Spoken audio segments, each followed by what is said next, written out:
All right.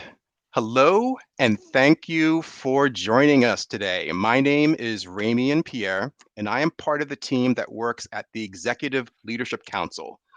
We're a not for profit based in Washington, D.C., but we operate nationally and internationally to support one thing: the advancement of Black corporate professionals towards the C suite. I'll talk more about the ELC and what we do and how we can help later in the session. Right now, I want to get right into our topic for today. And I hope that you have something to take notes with, something to write with, because the experts that I will be talking to today have helped thousands of Black corporate professionals have more authentic, more impactful, and more successful careers. Let's get into it. Let me introduce you to our first expert panelist, Sherhara Downing. Sherhara is the Chief Visionary Officer and co-founder of SpeakHaus, where she is working. Her mission is to make human interaction and connection effortless. Shahara, thank you for joining us today. Hey, thanks for having me, Ramian. What's good, everybody out there in the virtual world? Get active in the chat so that I can see that you're here. Put your name and where you're from, just so I can see, especially if I've seen you out in these streets before. Lori's in the house. Okay, that's all I'll say I right see you, Lori.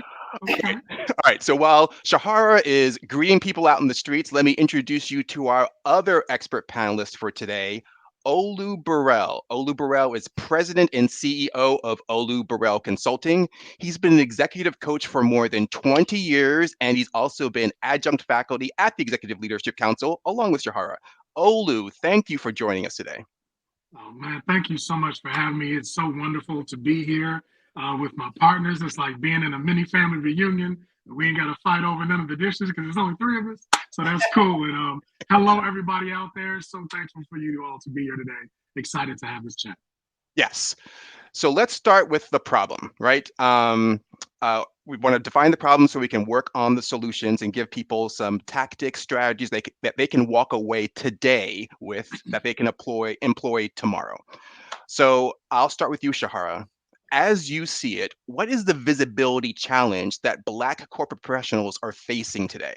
Yeah, well, visibility plays a big part in upward mobility in anything that we do. And then in corporate America, being that high potential talent, not just that high performing talent. If y'all familiar with that, we don't necessarily get tapped on to be that high potential talent, even though we are the best performing. So we find that visibility continuously eludes us. It doesn't seem like we get that platform. We don't ever really get the stages that allow us to really be seen by the stakeholders and decision makers that operate within our organizations. So visibility is a crucial part as to how we grow and find success within corporate America, but we're not given those opportunities to be more visible. So when you think about the challenges of to why we're not visible, I mean, do I need to make it plain? Most of the leadership is not diverse. They don't look like us.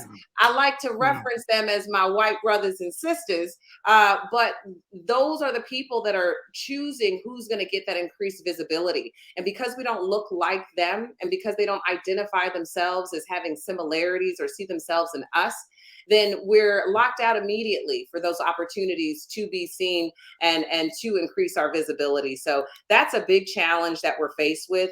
And I will also add this because we may talk about this, but that visibility also can be ushered in through sponsorship, right?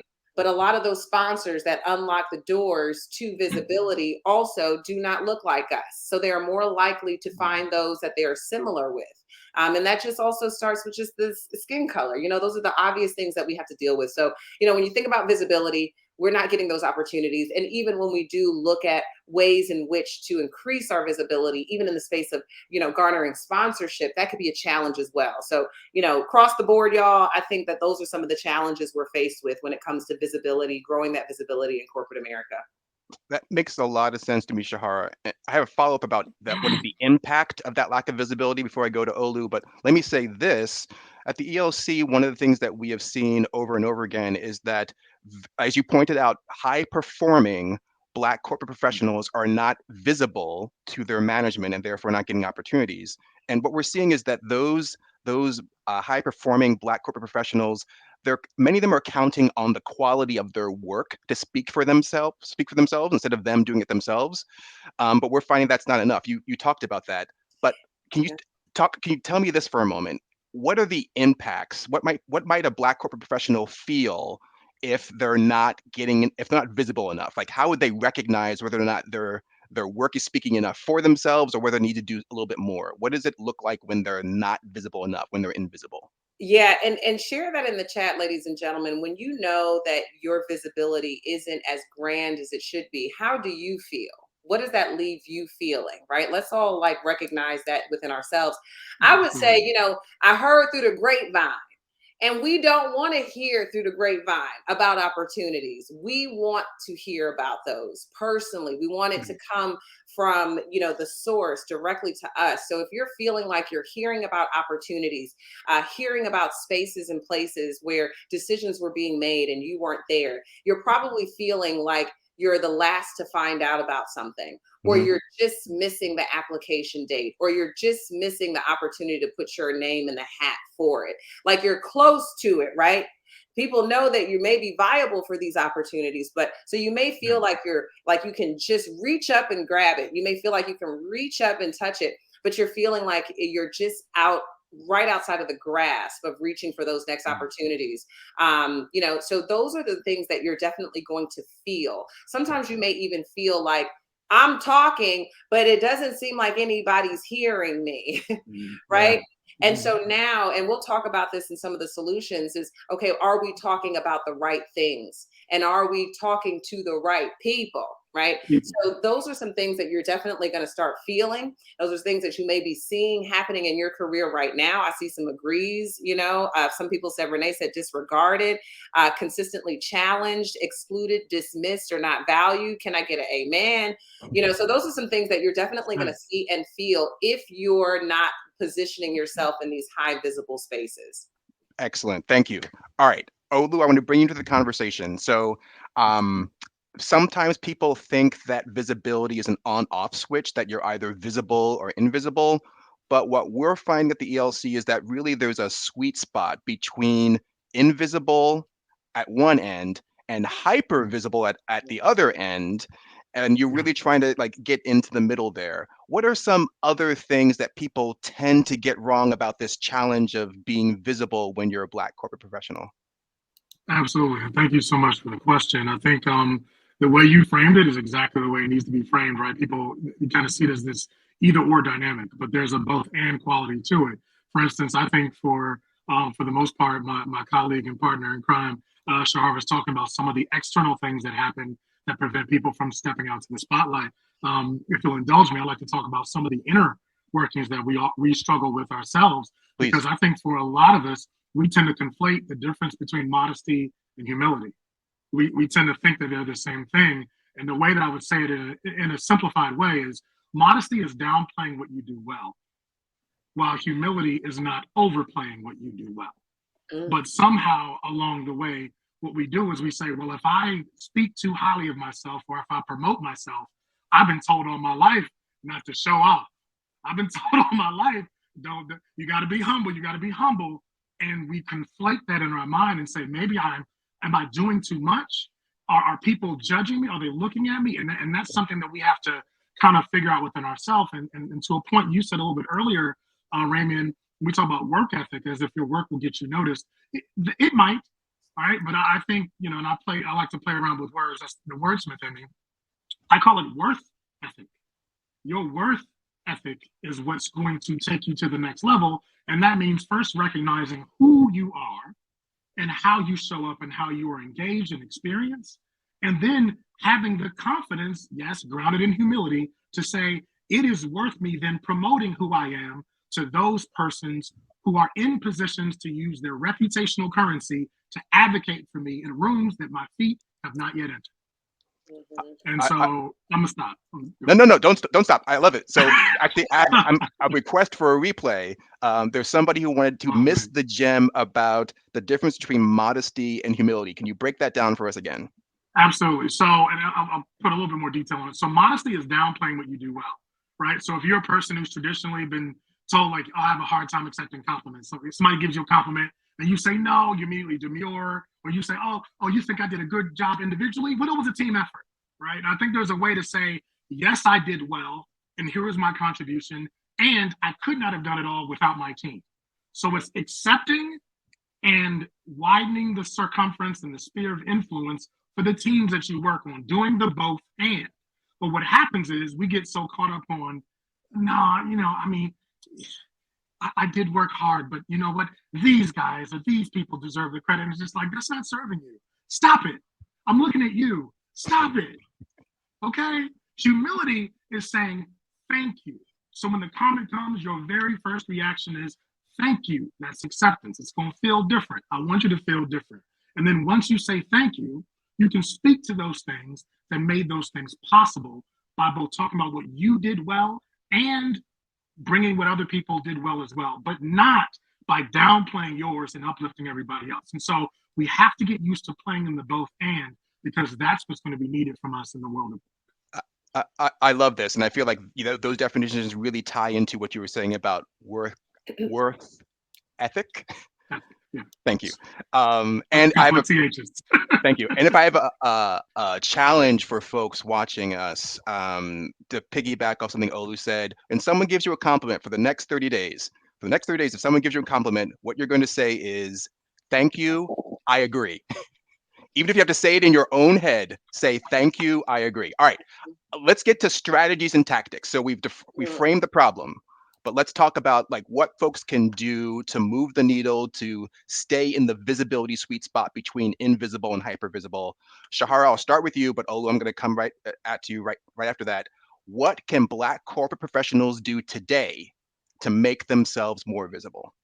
And I'm going to make sure we tie these together, because someone in the chat asked, I think it was Lee, put yes and.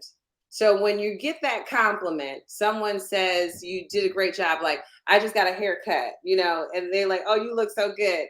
Thank you. And I'm proud to say that I just found a new barber and I can share this with you, right? That's your secret power phrase, right? You taught me that. So, real quick, I want to give a shout out to everybody representing Houston, Texas, H-Town in the house, right? Okay. And also a shout out to anybody that joined us last year at MLMS. I know that we're going to plug that. If you weren't there, you got to be there this year. But that was a session that I facilitated about how do you articulate your value and your worth using your accolades, your achievements, and your accomplishments, and intertwining them into conversational stories that you can use on a day-to-day basis. Something that you can use when you're in these Zoom meetings. You want to increase your visibility. Stop dismissing the team meetings. Stop dismissing the Zooms, right? There's an opportunity for you to connect and cultivate relationships where people start to understand your worth and your achievements by simply saying yes and thank you, right? And then also saying, you know what? I am proud to say, write it down. It's a prompt that I use and I share it all the time. I'm proud to say that I just did this, this, and this. I'm proud to say that just last week, remember that issue that we had? We figured this out and I was able to share this Excel formula that got us through it, right? So not only now are you using that stage, you're using it to promote, to advocate for yourself. You all talked about this earlier. We put our heads down and we expect our work to speak for itself, but it does not. We have to speak on behalf of our work. And one of the challenges that I do believe we have in the space of visibility that speaks to what Olu was saying about humility is we have to shake the shackles, y'all. We have been taught to be gracious and thank you so very much. I'm not going to take it too deep. I ain't trying to, create no riot right now, but we have done that enough. And we do that with such great ease, to accept things with grace and humility and being humble. But now it's time for us to flex. Now it's time for us to exercise our ability to communicate our worth without shame and without hesitation. Yes, it will make people uncomfortable, but are you continuing to sacrifice your own comfort and your growth for the sake of someone else, so that you don't offend, so that you don't make people feel uncomfortable.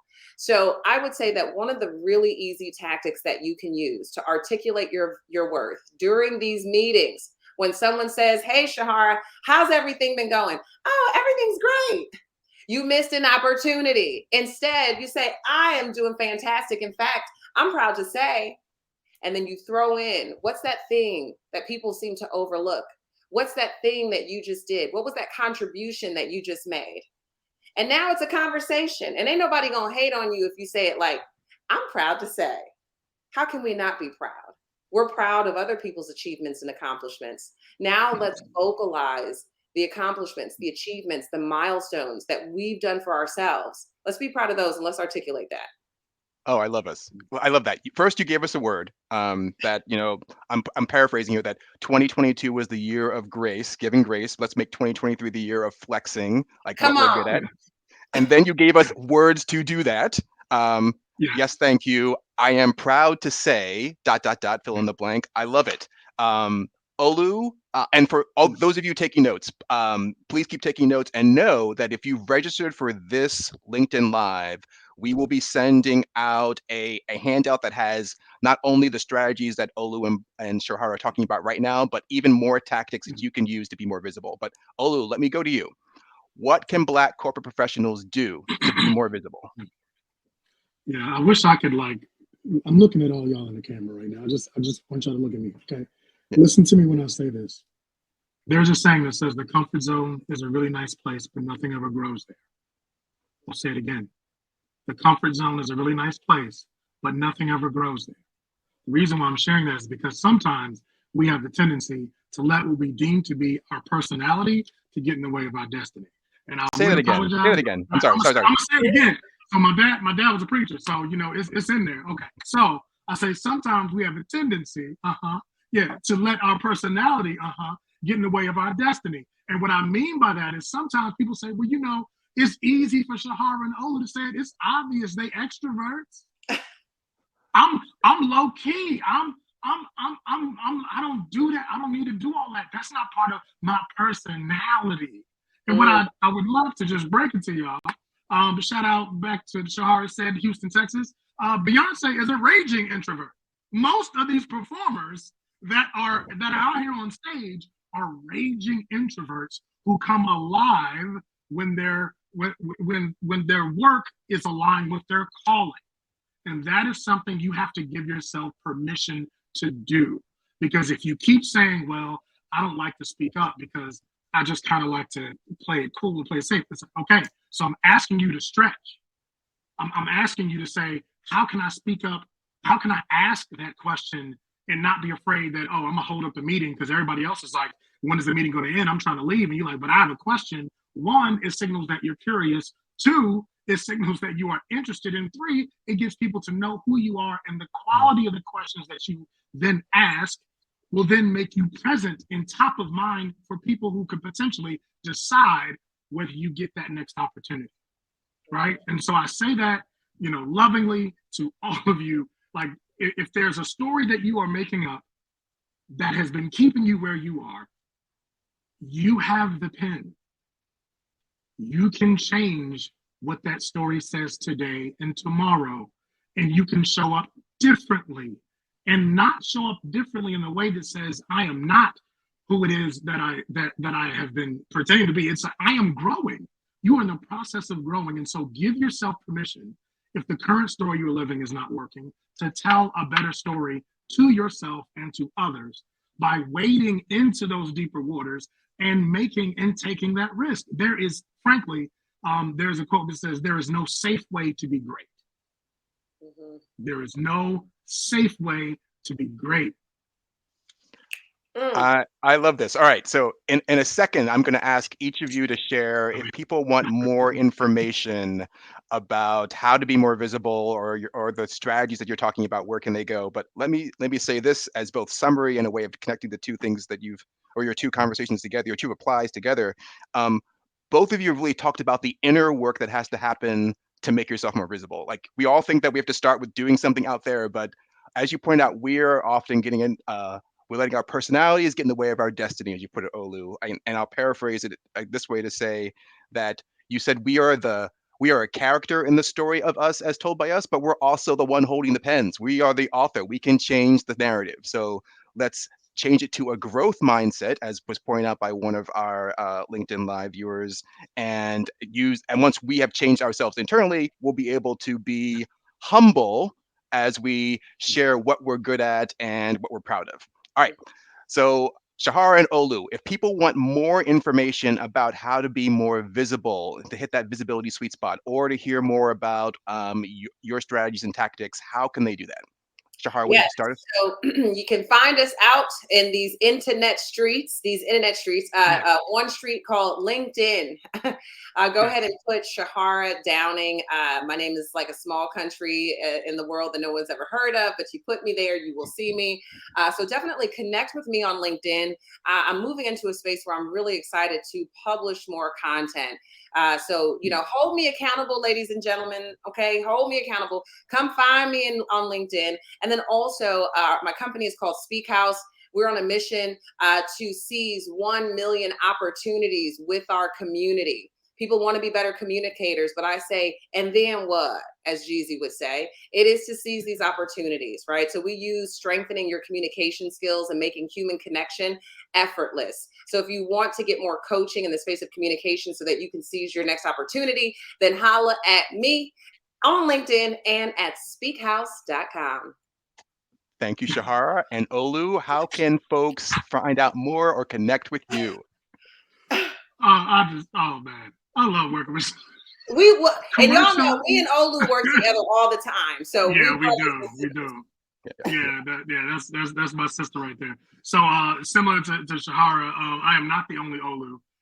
But if you go to Olu, if you go and you look for me on LinkedIn, oluburrell.com, and also Olu Burrell on LinkedIn, you can find me. I will ask for the same challenge that Shahara did. Hold me accountable. I was at one point a little bit more consistent in publishing content, but just to kind of dovetail what she said, it's getting out there. It's taking the risk and to be like, well, if I say this, what happens if people don't see me as a recognized expert? Well, if you start publishing more in a place that's your sweet spot over and over and over again, oh, your people are going to find you, and they're going to seek you out for your expertise because you have the courage and the temerity to do so. So please make sure that you do that. Also, I have to plug the ELC. Find us, right? Leadership Development Weeks, right? Coming up. You got to come check us out. Bright futures, baby. You're gonna see us over there. So I'm bright futures. So yeah, come see. This is how we always are. So yeah, just please come and check us out. And I think people are dropping some other information in the chat for you all. And yeah, I'll turn it over to you, Remy. All right. So folks, if you like the Shahara and Olu show, will continue in a few moments. I'm going to ask them to come back and help me respond to questions that you've been dropping into the chat. So Shahara, Olu, don't go anywhere. But while they're doing that and looking through your questions, I just want to talk to you about the ELC for just a moment or two. I don't want to assume that everyone on this call knows what the ELC is and what we do. So let me give you the elevator pitch. The Executive Leadership Council, or as we call it, the ELC, is a not-for-profit organization whose mission is to support the advancement of Black corporate professionals. Specifically, we want to increase the number of Black corporate professionals that are in the C-suite of Fortune 1000 companies. We're a member-based organization, so we have about 800 ELC members who are all in the C-suite or within 2 reporting levels of the C-suite at their organization. But we work with the entire pipeline of Black talent. If you think of our ELC members at the sort of the top of that pipeline, or where it ends out, we have at the beginning of that pipeline, we work with folks who we call our scholars. That's the ELC and our corporate partners providing multi-year scholarships and leadership development to undergraduates and graduate Black talent. We want to make sure that the babies are prepared to be the C-suite leaders of tomorrow. Now, in between those two groups, in between the members and the scholars, we call everyone on that group fellows. anyone who's participated in one of the many ELC leadership development programs that we offer every year. Even during the pandemic, we were running programs. During the pandemic, we reached 10,000 people with our virtual programs. And in 2023, we're doing a mix of both virtual and in person. To learn more about the ELC or our programs, you can see us at www.elcinfo.com. Find us. We help both individuals as well as corporations, individuals who are looking for leadership development or to find their network of like-minded Black folks, as well as companies who want to address their talent pipeline issues around recruitment, retention, engagement, promotion, or who are looking to actually have leadership development provided to their Black talent. We can do all of those things for you. Just reach out to us. Again, if you registered for today's session, you're going to get a handout that has not only the strategies and tactics that Olu and Sherhara have put together about how to make yourself more visible. You'll also get more information about the ELC and who to contact about sponsorships, programming, all those things. So please make sure that you've registered, and we will follow up in the next week or so. All right. With that, I'm going to bring back Sherhara and Olu because we have a few minutes left. I want to tackle a couple of questions before we wrap up today. Sherhara, is there a question that was asked in the chat that you want to make sure that we address? Yeah, so there was one, another one. How do you maintain visibility for remote working? And I just really want to remind people, if you missed this, do not miss the opportunity to show up and show out during your Zoom meetings, during your virtual meetings, especially if you know that they're going to be new or different stakeholders, decision makers, other partners that are going to be visible there. Turn on your cameras. Don't worry about what your organization trends to do by keeping their cameras off. That is an easy way to really stand out, by turning your camera on. Put your eyebrows on, ladies, if you need to put your eyebrows on. You know, brothers, don't worry whether or not it's faded up nice that day. Turn your video on and use it as an opportunity to engage. Also, break away from the monotonous, habitual, I'm doing great, thank you. How have you been doing? Like, no, get curious and be interested in people when you show up at these stages. And I'm going to call these meetings stages, because that is a stage for you to take up. That is room for you to take up. And people are tired of working in the virtual space. So what are you going to do differently that's going to make that space more enjoyable for them? It could be that engaging question that you ask. It could be the way that you edify someone there. It could be the way that you edify yourself. Shake it up. So really think about these meetings that you show up to and take a fresh take on it. I think we're at almost the 3-year mark that we've been operating virtually. And I know that we've gotten complacent in how we show up virtually in these meetings. But use it as a stage. Show up and show out. I love it. Olu, what question from the chat do you want to tackle? Yeah, there's somebody asked, well, first of all, I want to give a proper attribution. I was an English major undergrad, so it's really important. I said there's no safe way to be great. That was spoken by Bob Anderson, who is the author of Scaling Leadership and Mastering Leadership. He's also the co-creator of the Leadership Circle Profile 360 instrument, if any of you all are familiar with that. So that is something that he says a lot. And so I said that, so I want to make sure I give the attribution. Secondly, there was somebody who said, talk to us about making our failures visible in a way that advances our careers. And so let me just say this. Embracing vulnerability is probably one of the most valuable things you'll ever do in your life. And I'm not saying that with any hyperbolic intent. Being able to share with someone your failures and the lesson that you learn by failing is how you couch that failure in a context that says, even though this happened, here's what I learned from it. And as somebody else said in the chat earlier, it's about having and maintaining a growth mindset. That's Carol S. Dweck, book of the same name, Mindset. By the way, I have a book, quote, article for everything, so everybody who knows me knows that. So making sure that you do that, because here's the thing, everybody fails. Right? Samuel Beckett once said, ever tried, ever failed, no matter. Try again, fail better. Right, I'll say that one more time. Ever tried, ever failed, no matter. Try again, fail better. And so in the spirit of failing better, what does that look like? To me, failing better means taking greater risks and wading into some of those deeper waters to say, you know what, I tried this, it didn't work, but I learned this from it. And going forward, here's how I would do it differently. And when you can communicate that, that not only communicates, people think that, oh, all that said was that you failed. They stopped listening after that. No, they started hearing, what did you learn from it? And is this the type of person that we want to have in leadership? I'll cut to the chase. The answer is yes. We want the type of person who can model that kind of vulnerability, but also model that that didn't stop you. It just encourages you and pushes you to move forward. So that's what I would say to answer that question. Thank you both for your incredibly thoughtful answers. So, if you want more of Sherhara and Olu, you got to get involved with the ELC, or you got to get involved with Olu Burrell Consulting, or you got to get involved with SpeakHaus. Um, if you want to learn more about the Executive Leadership Council, please go to our website, elcinfo.com. We'll be having these Lunch and Grow series for the next few months. You'll find them on our website. Also, connect with us on LinkedIn because you'll see additional posts for other things that we're doing. For example, next week, we're having a 1-hour free webinar about how to move from being a tech professional to a tech leader. And it's going to feature Gavin Leo Riney, VP of Engineering from Google. So please join us for that. With that, I want to thank both Sherhara and Olu for your gems, for your time, for your thoughts. If you thought they were helpful, if they were a blessing to you in some sort of way, please say something in the chat so we can capture it for them.